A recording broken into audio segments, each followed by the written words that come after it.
money. No hard way. Now Stack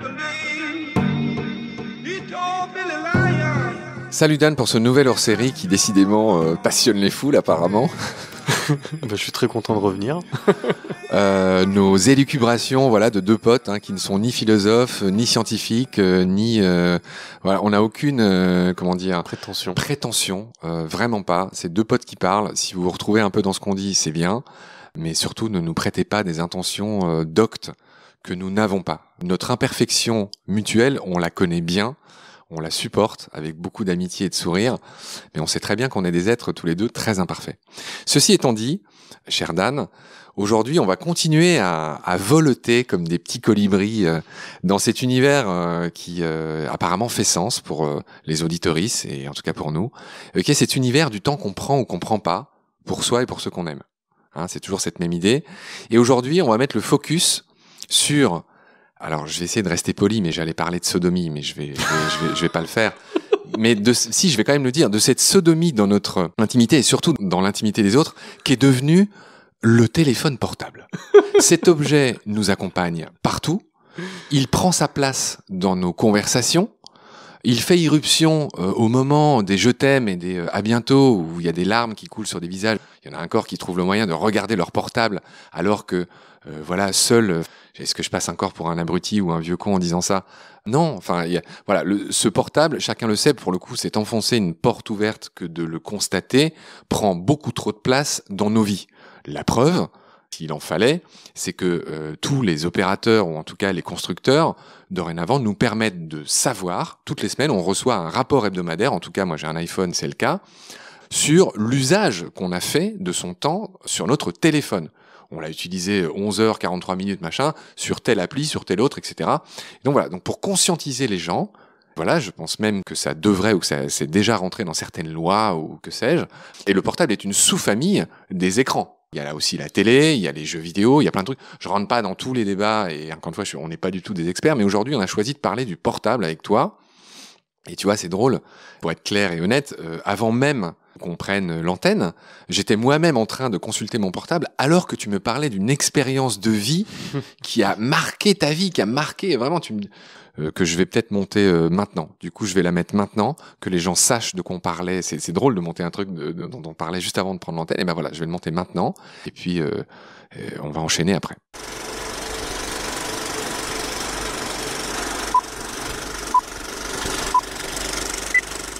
Parce que j'ai eu un rapport avec le temps depuis très très petit, j'ai peur de mourir, voilà. Je le reconnais, je vois qu'il y a une échéance et j'ai peur de ce temps qui passe. Mais j'ai l'impression que toute personne qui, je dis pas que j'ai vu la mort de près, mais toute personne qui se rend compte que la vie est très fragile, que la vie, elle est courte, va se dire, il vaut mieux que je vive, quitte à être en retard. Enfin, après, je ne suis pas, parce qu'à chaque fois que je vais revenir sur cet exemple, tu vas repenser à vendredi. Non.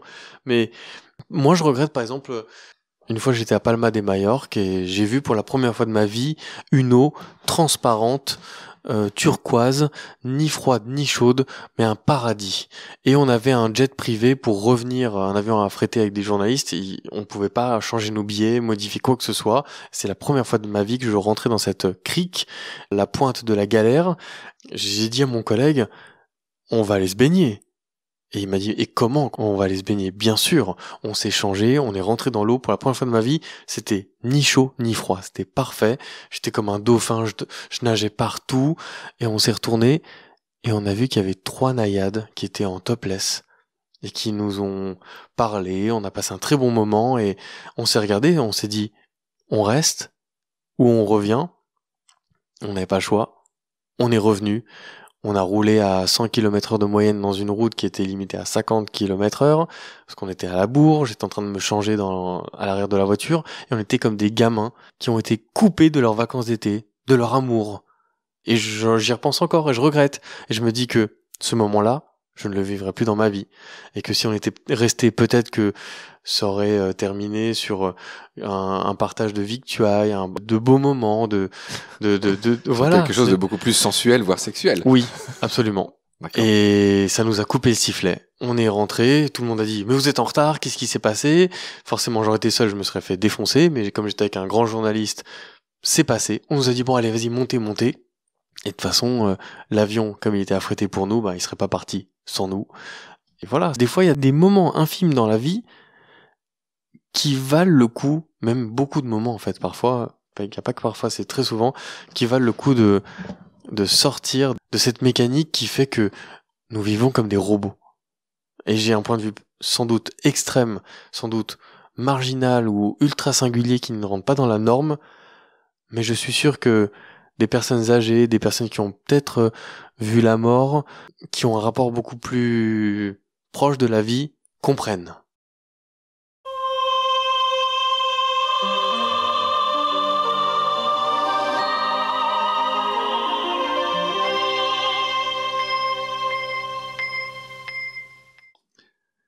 Donc maintenant que les auditoristes ont entendu ce que tu me disais, l'importance, la beauté, et ben voilà, moi pendant que tu me racontais ça, à un moment, j'étais en train de lire un messenger, un message que m'a envoyé un pote. C'est pas ma grand-mère qui vient de mourir, c'est pas l'attribution de je ne sais quelle récompense ou.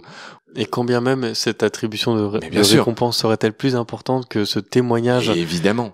Très brut, Donc, très très intime de ma vie. Et d'ailleurs, j'en Bien appelle sûr. aux auditeurs Aux auditoristes. aux auditoristes et à tout ton auditoire de ne pas juger, de prendre cet exemple comme une rêverie à la façon de Rousseau, avec une place plus sur le cœur que l'esprit. C'est quelque chose que chacun d'entre nous, je pense, a vécu, a dans le coin de sa tête, aussi ridicule, aussi intime que puisse être cet exemple. C'est ces petites choses qui nous ont marqués. Ce que tu es en train de dire si joliment, Dan, me fait penser au vol d'un pélican qui utilise l'énergie cinétique des vagues. Je sais pas si tu as déjà vu ça, c'est une image célèbre. Le pélican est un des oiseaux les plus lourds du monde. Tu la vois, la moquerie là qui pointe son bec. Et donc le pélican qui fait 15 kilos, il est tellement lourd que quand on le voit voler le long des vagues, un peu comme des surfeurs volants, tu sais. En fait, c'est pas juste pour le plaisir de faire une belle image, de donner une belle image au photographe. C'est qu'en fait, les vagues poussent de l'air et les aident à voler d'autant mieux à cet animal qui pèse si lourd. Et donc voilà. Les mouettes font la même chose alors? Non, alors juste, elles peuvent. Hein, tous les oiseaux peuvent faire ça, mais les pélicans en ont besoin. En fait, ils ont besoin. Quand tu les vois voler au crépuscule, il y a très peu que l'air porte peu. En fait, ils utilisent en plus pour pouvoir se déplacer plus facilement et moins battre des ailes. Ils utilisent l'énergie cinétique, cet air que poussent les vagues finalement. T'imagines bien qu'un mur, enfin une vague qui pousse de l'air devant soi, cette énergie-là est captée par les pélicans. Et bref, là, je fais une incursion dans ma boutique Baleine sous Gravillon, mais c'était juste pour te dire que c'était beau ce que tu viens de dire, mais que il faut qu'on enchaîne. J'ai aussi ce rôle sur ce bouquin. On pourra reparler de baleines. Hein. J'ai quelques exemples complètement. De quoi? De pélicans? Non, mais plus de baleines. Mais qu'est-ce que tu veux dire? Mais on est là pour parler du téléphone portable. Est-ce que cette digression n'est c'est pas... une digression que tu pourras peut-être noter pour les prochains épisodes. Alors mais moi j'adore les digressions et on va la prendre. Mais je m'autorise à la couper si elle est trop éloignée de nos considérations d'aujourd'hui. T'as dit, je parle un peu de ma boutique parce que on parle de baleine. Et quand t'as dit le mot baleine, j'ai eu une image de mon inconscient qui s'est fixée. Et c'est ce dessin animé qui s'appelle Mentalo. Est-ce que ça te parle? Pas du C'est un tout. dessin animé produit par Hanna-Barbera, Ah oui. qui produit Scooby-Doo, les Pierres à Feu, les Jetsons. Mentalo, donc du nom anglais Jabber Joe. Les Barbapapa aussi, pardon. Barbapapa. Capitaine Caverne. Voilà, exactement. Ouais. Capitaine Caverne. Scooby-Doo. Bravo. Voilà, oui, exactement. Ouais. Yogi l'ours. Les fous du volant. Les fous du volant. Satanas et exactement. Diabolo. Tout a été en fait décliné. Et j'admire Hanna-Barbera sur le fait qu'ils ont décliné parce que Mentalo est l'adaptation, en fait, si les Pierres à Feu sont ces hommes préhistoriques et les Jetsons ces hommes du futur, Scooby-Doo est cette espèce d'enquêteur aventurier, entre guillemets, Mentalo est la même version de Scooby-Doo, version marin. Donc Mentalo est un requin très sensible, très susceptible aussi, et tu retrouves la même déclinaison des personnages de Fred, Vera, Sammy et le fameux animal, donc Mentalo, et ça se passe dans un monde marin, et c'est un dessin animé qui mérite d'être revu.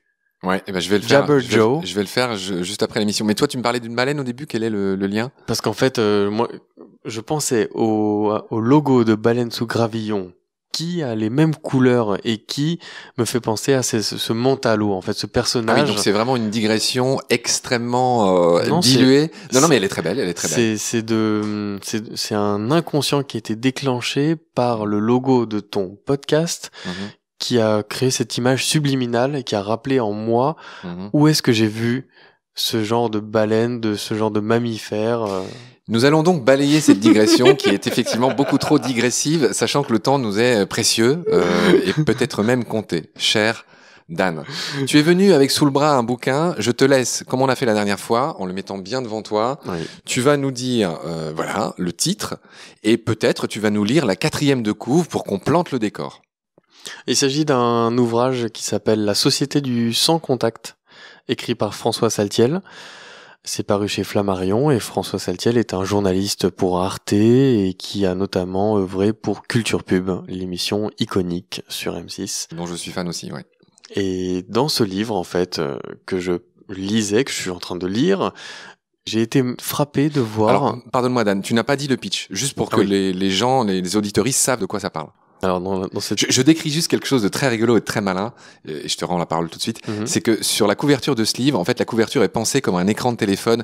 Ils ont même reproduit le fait qu'il soit cassé, puisque une personne sur 3, l'écran est cassé. Il y a le petit indicateur de batterie en haut à droite, c'est assez malin. Il y a le signal du Wi-Fi, les barres de réception. Et donc, le François Saltiel, là, ou en tout cas son éditeur, Flammarion, ils ont fait un petit travail au moins rigolo sur cette couve. Je te laisse lire le pitch. Toute notre existence peut désormais se vivre derrière un écran. Le travail s'exécute à distance, l'amour se filtre sous algorithme et notre intimité se travestit sur les réseaux sociaux. Sous l'emprise d'une connexion permanente, nous nous éloignons paradoxalement les uns des autres. Uber a licencié 3500 employés en quelques minutes via l'application de visioconférence Zoom. Twitter envisage de proposer le télétravail à vie. Google tente de privatiser des mégapoles, des individus esseulés tombent sous le charme de machines parlantes et des âmes endeuillées ressuscitent leur mort en discutant avec l'avatar de l'être disparu. Rien n'échappe aux architectes de la Silicon Valley, ces nouveaux maîtres du monde partagent de nombreuses valeurs, du transhumanisme qui redéfinit les frontières de l'au-delà, à la philosophie libertarienne qui sape les fondements de notre démocratie en mettant à mal la souveraineté des États. Dans cet essai, qui se nourrit d'histoires aussi insolites que saisissantes, François Saltiel dresse le portrait inédit d'une terrifiante dérive vers la société du sans contact. Une plongée dans le grand bain bouillonnant des nouvelles technologies et une exhortation à résister aux sirènes des GAFAM. J'étais en train de me dire que tu avais une belle voix, Dan. Je comprends que tu fasses de la radio. Je te remercie. Alors merci de nous avoir résumé le pitch. Je te laisse, comment on dit dans les duels, dégainer le premier. Oui, alors la raison pour laquelle je voulais parler de ce livre, c'était drôle parce que la dernière fois nous étions ensemble et j'ai vécu en fait, j'adore en fait être frappé par un livre quand j'en vois les échos dans la vie de tous les jours. Donc je lisais l'autre jour un paragraphe qui était les zombies du mobile. Tu veux le relire ? Tu me l'as lu, il était chouette. Mais avant ça, peut-être que je peux Oui, raconter en fait Comme tu veux. c'est cet exemple qui fait que pourquoi j'ai été frappé de l'écho, c'est que nous étions ensemble avec un ami Fred. Qu'on embrasse au passage. Il nous Salut manque Fred. Tu nous as dit, alors qu'on était tranquillement installés, en train de discuter, on avait terminé de manger, je vous laisse, il faut que j'y aille. Et je t'ai regardé, je dis mais pourquoi tu dois partir ? J'ai plus de batterie et le monde allait s'écrouler. Tu es rentré dans une plus que torpeur, dans une espèce dans une inquiétude. Dans une inquiétude, presque névrose. Fred, est-ce que tu as un chargeur ? Fred a ce chargeur, mais il était chez lui. Fred n'est pas allé le chercher parce qu'on a peut-être inconsciemment on a essayé de voir si tu pouvais vivre sans ce téléphone. Vous êtes livré à une expérience sur moi, sur ma personne, bande d'enfoirés. C'est mon interprétation. Attention, peut-être que Fred ne l'a pas fait exprès, mais j'ai interprété ça comme ça parce que il pouvait très bien traverser la rue, chercher un portable. Confinement oblige. Tous les magasins sont fermés, t'aurais pu certes aller dans un café, te recharger par-ci, par-là. Vous m'avez disséqué comme des entomologistes sadiques que vous êtes. Hein. Vous m'avez arraché les plumes du poussin que je suis pour votre plaisir. Non, je blague. Effectivement. Ce cas concret, j'ai fait, illustré ce cas concret comme on l'illustre tous les jours. Ouais. Alors je dis pas que je fais mieux, mais tu as fait l'écho de ce que j'ai lu en fait dans La Société du sans contact de François Saltiel, dans ce chapitre où il aborde les zombies du mobile. Je vais lire ce passage en fait et qui fait un écho très frappant à ce que j'ai vu. Dans notre monde ultra connecté, ne plus pouvoir répondre aux textos, aux mails, aux notifications est une mort sociale où l'individu devient invisible. Une batterie vide nous charge d'une anxiété nouvelle, car elle nous coupe des facilités du monde moderne. Ce chargeur, si banal, et que nous perdons aussi souvent que nos chaussettes, devient l'objet de nombreux conflits de famille. Mais nous pouvons encore nous féliciter de ces failles technologiques plus ou moins orchestrées par l'obsolescence programmée. Une batterie qui nous lâche, c'est l'assurance de retrouver un peu d'autonomie. Dès le sentiment de panique évacué, que se passe-t-il ? Nous marchons en regardant le monde en face et en observant certains détails environnants. Nous pouvons même aller jusqu'à nouer un dialogue avec un inconnu pour demander notre chemin. Du fait de l'efficacité et du confort de la communication numérique, nous évitons toujours davantage le contact direct avec des personnes réelles, voire le contact avec le réel lui-même. Le numérique a de plus en plus tendance à faire disparaître le vis-à-vis réel. Cette communication devient toujours plus désincarnée, opposée au face-à-face. Et là, à l'heure où je vous lis cet extrait du livre, Marc n'a pu s'empêcher de se saisir de son téléphone pour en faire je ne cherche même pas à juger ce qu'il fait sur son téléphone. Il a le droit d'avoir des correspondances, mais il va revenir comme si de rien n'était. Oui, tout à fait, Daniel. C'est très intéressant ce que tu disais. Et Parle ça me bien permet en face de ton micro triple buse. Non, cher Dan. Alors effectivement, je suis encore fautif, zéro défense là-dessus. Ce qui se passe, c'est que dans très peu de temps, on va devoir rejoindre ce fameux pote Fred pour aller manger avec lui et avec sa femme. Absolument. Effectivement, il vient de m'appeler. Donc je le connais, c'est un choupi. Tu sais, si je réponds pas tout de suite, Oui, c'est non. qu'il y a un autre versant de ce Priorité à Fred. de ce dont on parlait. C'est-à-dire, alors avec Fred, j'ai une relation spéciale, mais lui et moi, il faut dire que je bosse pour lui. C'est mon ami et mon patron. Quand l'un appelle l'autre, lui et moi, on a un pacte tacite, mais qui rentre dans le cadre de ce hors-série. Le pacte tacite, c'est que il faut vraiment que je sois à l'article de la mort, comme tu disais, ou qu'on m'ait volé mon portable pour que je ne réponde pas à Fred. Fred, je suis capable de prendre un appel, bon là c'est le contre-exemple, en pleine interview. Je t'en prie, prends. Si Non, c'est non, Fred, non, mais non, j'autorise. non. Là, en plus, je me suis planté. Tu sais, il y a des trucs préenregistrés, genre par SMS, STP, ou je te rappelle à SAP. Ah, c'est Et je me suis planté de messages. affreux. Ouais, Oh, je me suis planté de messages. Et du il coup, n'y a rien de plus irritant quand tu appelles quelqu'un, et ça m'est arrivé il y a quelques jours, cette personne ne décroche pas, et t'envoie un SMS dans la foulée, je suis déjà en ligne. Il n'y a même pas de « je te rappelle après ». De toute façon, même si Ouais, c'était c'est écrit vrai. « je te rappelle après », la personne ne te rappellera même pas après. Mais si je t'appelle et tu ne réponds pas parce que tu es occupé, alors ne me réponds pas ou ne m'envoie pas de texto pour dire « je suis déjà en ligne » ou « je suis occupé, je suis busy ». qui était le constat fondateur de ton invitation dans ton émission sur Fréquence 3. Effectivement, cette histoire que j'avais racontée, où il y a une copine à toi, très jolie d'ailleurs, qui nous avait, en gros, qui passait devant la table du café où on était. On parle d'un temps Que les victimes, que ceux qui n'ont pas vécu le que les confinement. confinés ne peuvent pas connaître. Mais on était dans un café, on devisait gaiement avec le fameux Fred. Et là, il y a une copine à toi qui arrive, et j'ai déjà raconté cette histoire, mais je la refais rapidement. Elle arrive, et puis à un moment donné, alors très souriante, très sympa, très beaucoup de choses. Puis à un moment donné, elle reçoit un coup de fil, elle décroche, ce qui est déjà un acte d'impolitesse, puisqu'elle était en train de parler avec nous. Mais bref, elle décroche. Et là, elle dit à son interlocuteur, Tris, je suis désolé, j'ai pas le temps. Et cet acte-là, je t'avais dit, mais avec beaucoup de gentillesse, hein, vu qu'elle était très jolie, à quel point je trouvais ça incohérent, pour le moins. Incohérent, tu vois, non, soit tu décroches pas, soit tu consacres le temps à la personne qui t'appelle. Le choix est simple. Mais par contre, décrocher pour dire j'ai pas le temps, ce que me font mes potes la moitié du temps, pour le coup, pour moi, ça n'a absolument aucun sens. On a déjà parlé 1000 ans, donc on va pas le refaire aujourd'hui. Et on va se revenir sur notre sujet. Sur ce moment où tu as Qui ta était batterie cette s'est déchargée. cette sodomie permanente, et le mot n'est pas trop faible selon moi, du portable dans nos vies. Et donc, qu'est-ce que tu as lu d'autre dans ton livre là, il était intéressant le passage dont j'ai pas écouté la moitié. Mais Ce livre est très très proliférant d'exemples sur comment le numérique nous a déshumanisés, nous fait penser autrement, mais pas de façon humaine. Je pense qu'avec toi, on n'est pas loin de parler des applis de rencontre la prochaine fois, qui sont aussi une manière d'être à l'autre qui est en tout cas étudiable. Contestable sans doute, étudiable.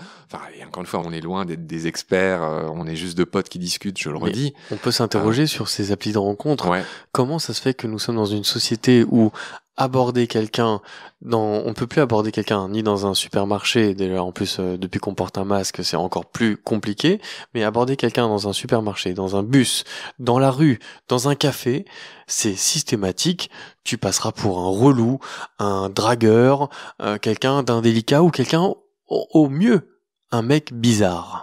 Là, pour le coup, Dan, il me semble que ça peut faire l'objet d'un prochain hors-série. Donc, je te propose qu'on s'arrête là. On a dit ce qu'on pouvait dire. Le temps passe trop vite. Mais oui, c'est vrai. Bah, avec toi aussi, mon Dieu.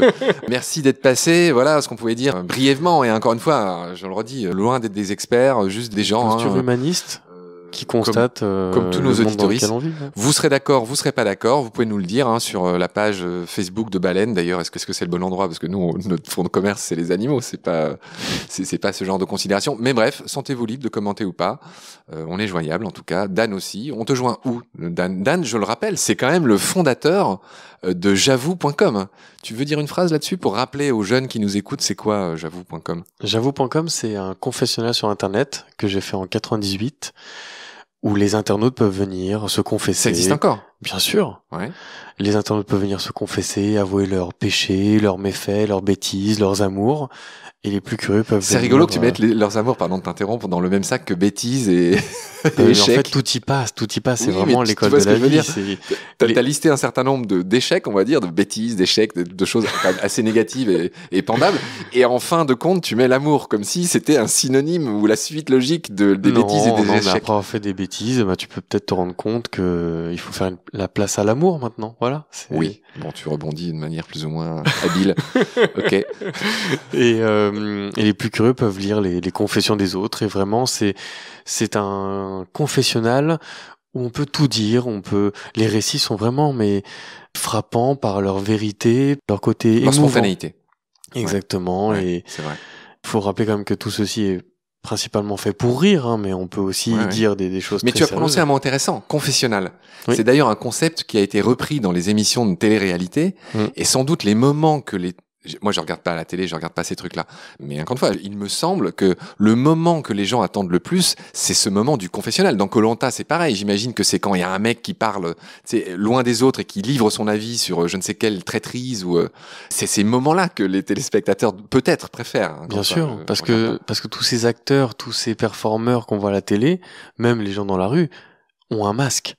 Et nous, ce qui nous touche le plus, c'est de savoir... Ce qu'il y a derrière. Oui, par exemple, les auditeurs aimeraient beaucoup savoir qu'est-ce que Marc fait le matin. Quel thé boit-il? Boit-il du thé ou du café? Comment il se réveille? Quelle technique de brossage de dents emploie-t-il? Absolument. Fait-il bien ça de haut en bas, comme il est recommandé par le syndicat national des dentistes, ou se brosse-t-il les dents de cette manière complètement goujate et improductive qui consiste à faire des espèces de ronds? Ça, c'est très mauvais pour les dents. Non pas pour tomber dans un voyeurisme ou une indiscrétion quelconque, mais quand je suis allé visiter tes toilettes, j'ai juste eu à tourner la tête à gauche et j'ai vu que tu avais en double 2 paquets de Sensodyne. Donc moi, je me suis dit, tiens, il utilise du dentifrice Sensodyne. Donc il prend soin de ses dents. Ouais. Ensuite, j'ai vu quelque chose d'autre qui était en double, ça ne me rappelle plus, mais j'ai vu par exemple un shampoing. Du shampoing. J'ai vu du shampoing... Head and Shoulders. Absolument pas. Un Elseve à la...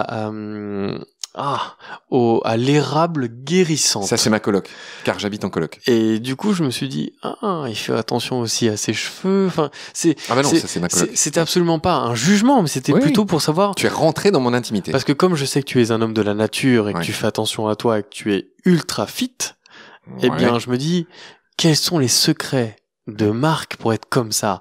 Et non pas parce que je veux te copier jalousement, mais parce que j'essaie de faire attention à moi. Et je me dis, qu'est-ce que je peux faire de mieux? Ce n'est pas très réussi, Dan. Ce n'est pas très réussi. Tu peux t'améliorer. Et on a envie de découvrir dans ce confessionnal ces petits trucs qu'on a, parce que c'est peut-être que tu as une façon de tartiner au petit déjeuner ou une façon de te faire un petit... Moi, j'ai aperçu, par exemple, que tu avais du miel. Donc tout de suite, j'ai dit, Marc, fais attention, ils ne prennent pas des sucres raffinés. Il faut dire que c'est prennent la première fois que tu viens chez moi. Donc, Voilà. tu as ce regard neuf d'enfant qui découvre un personnage qu'il connaît à travers ces petits objets du quotidien. C'est passionnant ce qu'on dit, mais j'ai peur qu'on déborde un peu du cadre, en tout cas temporel, qu'on s'est fixé. Je te propose qu'on rende l'antenne ici avec beaucoup de frustration, parce que moi j'ai envie, on va le faire en privé. On est On bien. va continuer à parler. Bah oui, on va parler de voilà, de ces petits objets qui t'ont surpris chez moi. C'est vrai que t'es tombé amoureux d'un tableau que j'ai trouvé dans les poubelles, je le signale au passage. Un magnifique tableau de la nuque d'une femme, un tableau mauve, qui a toute Mais une dès histoire. l'instant où tu juges un tableau parce qu'il Ouais. sort du Louvre ou qu'il sort d'un atelier poubelles, des Beaux-Arts ou d'une poubelle, peu importe, Certes. c'est que tu émets pas une critique sur l'œuvre Quelqu'un en avait elle-même. jeté ce tableau et je l'ai récupéré. C'est vrai. C'est comme quelqu'un qui viendrait dire, moi je m'appelle, je dis n'importe quoi, De Gaulle, parce que je Ouais. tiens de De Gaulle, mon arrière-grand-père, Ouais. mais moi je jugerais que cette personne sur ce qu'elle a fait et pas sur son nom. Pour revenir sur ce tableau, il suffit de le regarder et la vérité est sortie de ma bouche parce que ce tableau m'a frappé. Ce tableau est un poème. Ce tableau est d'une mélancolie, d'une douceur dont même mon latin ne suffirait pas pour qualifier. Je D'accord. pense que ce tableau La pourrait phrase être- n'était pas grammaticalement complètement correcte. Dont mon latin, nanana. mon latin ne pourrait pas supporter ou ne pourrait pas être à Je la t'avais hauteur. pourtant dit les règles, Dan. Dans cette émission, on parle le français très mieux que vous et je vous merde. Selon cette phrase de J'essaye Coluche. d'émuler Attention. mon interlocuteur, Pas de blague. mais Ceux qui travaillent avec moi sur Baleine sous Gravillon, tu sais, on a un truc qui s'appelle Slack. C'est une appli dans laquelle on a des canaux de conversation et dans lesquels on s'exprime et chacun peut suivre par canal ce qui est dit. C'est un outil très utile pour nous qui travaillons séparés les uns des autres. Donc je salue toute mon équipe au passage. Je les Salut adore. les slackistes. Mais ils savent à quel point, je les appelle les baleineaux, hein. Baleine sous Gravillon, les baleineaux, c'est facile. Et je fais régner une sorte de terreur sur un autre mal du siècle dont on parlera dans un autre hors-série, l'orthographe. C'est-à-dire, j'adore tous ceux qui m'aident dans Baleine, tous mes équipiers, vraiment je les adore, ils ont des compétences que je n'ai pas dans 1000 domaines, notamment, tu sais, c'est tous des millennials. Moi, je suis une génération, je sais pas, W, V, ST, enfin, je suis assez ancien, quoi. Et donc, ils ont tous, voilà, ils me trimballent sur Twitter, sur Insta. Heureusement, c'est eux qui s'en occupent. Moi, voilà, je suis dans les abysses par rapport à ça. Mais un truc que j'ai constaté, c'est qu'ils ont, malheureusement, peut-être pas tous, mais la plupart d'entre eux, une orthographe déplorable. Déplorable. Ils font des fautes ridicules. Enfin, ridicules. Ouais, c'est le mot. Enfin, tu vois, c'est pas les fautes de frappe. On fait tous des fautes de frappe. Ils conjuguent mal. Tu vois? Eh bien, permets-moi de rectifier alors l'espèce de bredouillement que j'ai essayé d'improviser. Ouais. Mais il me semble que mon niveau de français Oui. et ma poétique ne soient pas à la hauteur des sentiments que j'ai ressentis quand j'ai vu C'est vrai. ce tableau. C'est très habile de ta part. Là, tu me fais passer pour le connard. C'est sur cette grande victoire de ta part qu'on va achever ce hors-série. Je te fais un gros poutou, un gros bisou, Dan. J'espère que tous ceux qui nous écoutent comprennent à quel point on plaisante. Hein. On échange à fleuret moucheté, comme on dit en escrime. Donc, il y a beaucoup de blagues dans ce qu'on dit. Hein. Faut pas tout prendre complètement au sérieux. Voilà, je t'embrasse, Dan. J'embrasse tous nos auditoristes. Et je te dis à très vite pour la suite. On est bien ensemble. À très très vite, Marc. Bye.